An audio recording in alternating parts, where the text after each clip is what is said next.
second one was after that. And John Miller, you're listening. Actually, it's interesting. There's no way to characterize any part of this as fortunate, but if you look at cities who are prepared to handle an incident like this, and as you've seen New York's emergency response to this, it is probably one of the few places that is prepared with the kind of equipment, response, and rescue efforts that could actually address something like this. And Washington is probably the other. Immediately when this happened, the entire emergency service unit, which comprises hundreds of specially trained cops, was mobilized to the scene. Now a triage center for the injured has been set up just around the corner from the World Trade Center. It's an incredible scene down there with a tremendous amount of equipment. The Federal Aviation Administration has actually gone even further than it did a few minutes ago. It was asking all planes not to take off. Now the FAA has ordered all aircraft currently in the air over the United States to land at the nearest airport.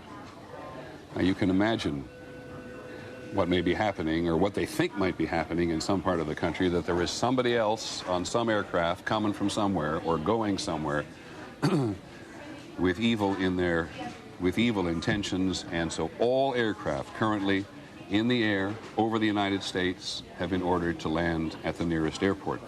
I think what you're going to see... I just want to check one thing, because one of the very first people the President talked to was the Director of the FBI, and Pierre Thomas, who covers the Justice Department and the FBI for us, has been here. They may think they prepare for this kind of thing, Pierre, but man, it must have been a shock. Stunning shock. The FBI Special Operations Center is now in full alert. The FBI extremely concerned that there would be additional attacks.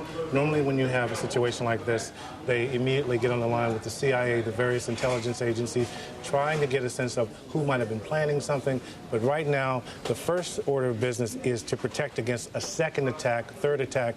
The feeling is normally when you have this kind of situation, there will be more attacks almost immediately. Let's go to the trade tower again, because, John, we now have what do we have? We don't... Wow. It looks like a new plume, a new large plume of smoke.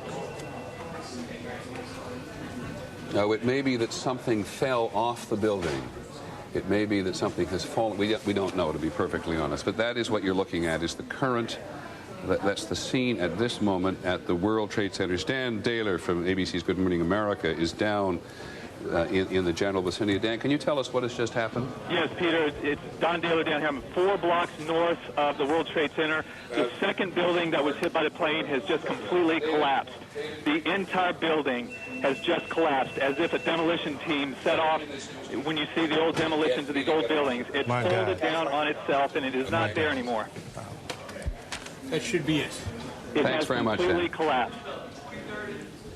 The whole side has collapsed? The whole building has collapsed. The whole building has collapsed? The building has collapsed. That's the southern tower you're talking about. Exactly. The second building that we witnessed the airplane enter